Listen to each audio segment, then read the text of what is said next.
నేను ఈ ఇంటికి వచ్చిన దగ్గర నుంచి నేను ఒక విషయంలో చాలా పశ్చాత్తాపడేదాన్ని. నేను ఎందుకు నా కొడుకుని ఒక పెద్ద మనిషిగా, మంచి మనిషిగా ఎదగడం చూడలేకపోయానని.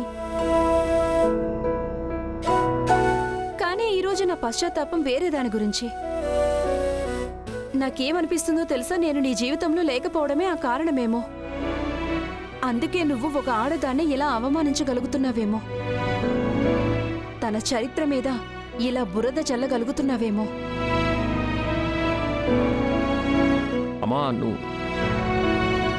వీటన్నిటి గురించి ఎక్కువ టెన్షన్ తీసుకోవద్దు. ఇది అంత పెద్ద విషయం ఏం కాదు.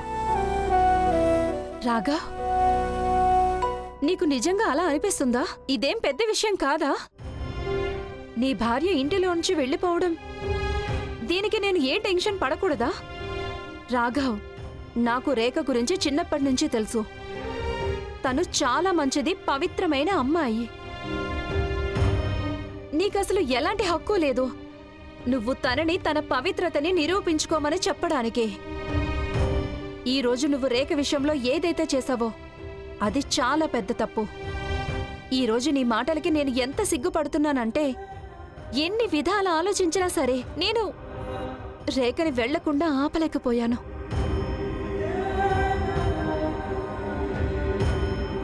అమ్మా, నేను తనని ఇంట్లో నుంచి వెళ్ళిపోమని చెప్పాను, కానీ ఆపడానికి కూడా చూశాను, వెనక్కి తీసుకొచ్చే ప్రయత్నం చేశాను. మనిషిని బయట వదిలేసి వచ్చావు, సామాన్లు లోపలికి తీసుకొచ్చావు. నువ్వు ఎప్పటి నుంచి ఇంత పెద్ద బిజినెస్ మ్యాన్ అయిపోయావు రాఘవ్?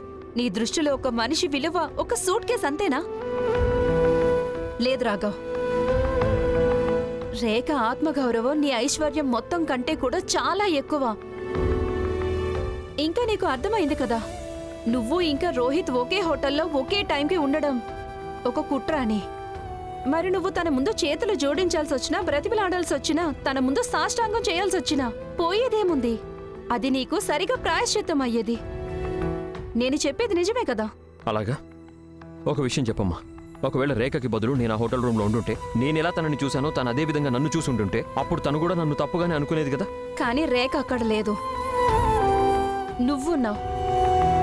ఇంకా రాఘవ్, చాలాసార్లు మనం ఏదైతే చూస్తామో దానికి కావాల్సింది మెదడు కాదు, మనసే కావాల్సి ఉంటుంది.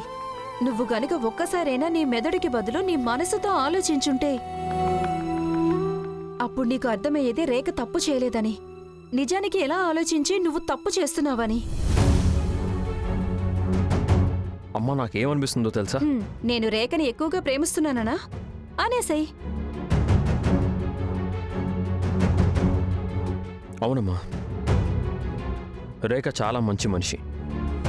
నేనే తనకి తగిన వ్యక్తిని కాదు. అండ్ ఒకవేళ తను కూడా ఇలాగే అనుకుంటున్నట్టయితే తనకి ఈ ఇంట్లో ఉండడం ఇష్టం లేదు అని, అప్పుడు తన ఇంట్లో ఉండడమే కరెక్ట్ కదమ్మా. గుడ్ నైట్ అమ్మా.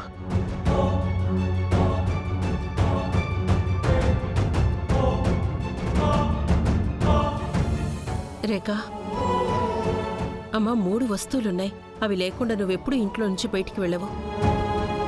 నీ టూత్పేస్ట్, నీ ఇయర్ ఫోన్స్, ఇంట్లో వేసుకునే చెప్పులు.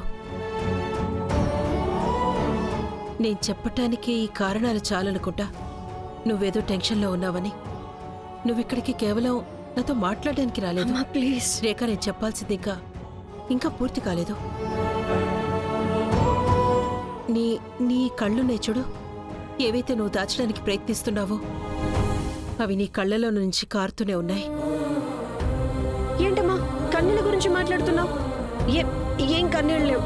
అయినా నాకేమనిపిస్తుందో తెలుసా? నాకు బదులుగా నువ్వే మా ఆఫీస్లో జాయిన్ అవ్వటం మంచిదని. నీకు investigative reporter of the year award కూడా వచ్చేస్తుంది.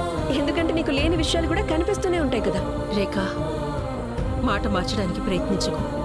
రేఖ, నాకు చెప్పమ్మా, నీకు రాఘవ్కి మధ్య ఏమైంది? నువ్వు నీ అవసరమైన వస్తువులు కూడా తెచ్చుకోవడం మర్చిపోయావు. చూడు, నాకు అబద్ధం చెప్పకు రేఖ. నువ్వు చిన్నప్పుడు కూడా నాతో ఎప్పుడు అబద్ధాలు చెప్పేదానివి కాదు. పైగా ఎప్పుడు అబద్ధం చెప్పడానికి ప్రయత్నించినా సరే అది నీ మొహంలో చాలా స్పష్టంగా తెలిసిపోతుంది. చెప్పు. అమ్మా, ఏమీ కాలేదు. రేఖ, ఏదో జరిగింది కదా. విను, నిజం చెప్పు నాకు. చూడు, అన్నీ నాకు తెలియాలి. నువ్వు మీ అమ్మకి అబద్ధం చెప్పావు కదా. చెప్పమ్మా, ఏమైందో? ఎవరితో అయితే రాత్రి గడపడానికి హోటల్ రూమ్ బుక్ చేయాల్సి వచ్చిందో అతన్ని ప్రియుడనే అంటారు. మా నాన్న నాకు ఏం నేర్పించినా నేర్పించకపోయినా సెల్ఫ్ రెస్పెక్ట్ అయితే ఖచ్చితంగా నేర్పించారు. అండ్ ఈరోజు నాకు మీ సంతోషం కంటే కూడా నా సెల్ఫ్ రెస్పెక్టే చాలా ముఖ్యం. జస్ట్ అమ్మా నాకు రాఘవ్కి ఒక చిన్న గొడవ జరిగిందంతే. పైగా నేను ఆయనకి తెలిసి రావాలనే ఇల్లు వదిలేసి వచ్చేసాను. కానీ కొన్ని రోజుల తర్వాత తిరిగి వెళ్ళిపోతానులే. Just don't worry. నీకేమైనా పిచ్చి పట్టిందా రేఖ? చిన్న చిన్న విషయాలకి ఎవరైనా ఇల్లు వదిలేస్తారా? అయినా ఆ ఇంట్లో కేవలం నీ భర్త మాత్రమే ఉండట్లేదు, అక్కడ మొత్తం ఫ్యామిలీ ఉంది. అక్కడ ఒకరు కాదు ఇద్దరిద్దరు పెద్దవాళ్ళు ఉన్నారు. వాళ్ళు ఏమనుకుంటారు? రిలాక్స్ అమ్మా, అందరూ నా సైడే ఉన్నారు. అండ్ నువ్వు కూడా నా సైడ్కి వచ్చేయమ్మా. ప్రతిసారి నువ్వు ఇలా అల్లుడి తరపున మాట్లాడాల్సిన అవసరం లేదు. నేనెప్పుడు నీ సైడే ఉంటానమ్మా. మరిలా అర్ధరాత్రి కోర్ట్ సెషన్ పెట్టడానికి బదులు నన్ను కొంచెం గారం చేయొచ్చు కదమ్మా.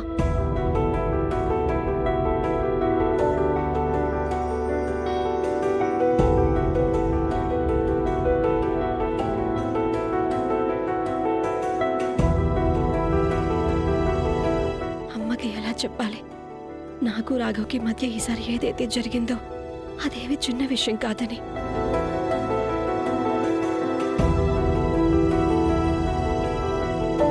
నువ్వు భలే అద్భుతమైన ప్లాన్ వేసావమ్మా. అంటే ప్లాన్ ఫెయిల్ అయ్యింది, అయినా సరే రిజల్ట్ మాత్రం మనం ఎలా కోరుకున్నామో అలానే వచ్చింది. నేనేమో అనవసరంగా కంగారు పడిపోయాను, మాట కలుపుకొని నిజం వరకు వచ్చేస్తుందేమో అని. కానీ నిజంగా నువ్వు భలే ప్లాన్ వేసావమ్మా. అంటే నిజం బయటపడినా సరే రేఖ ఇంట్లో నుంచి బయటికి వెళ్ళిపోయింది. నువ్వు కాదు, నీకు తెలుసు కదా ఇలానే జరుగుతుందని. అందుకే కదా నువ్వు అన్నావు, నాన్న వీరు నువ్వేం దిగులు పడకని. నేను చాలా స్మార్ట్. ఆ? నేను చాలా స్మార్ట్.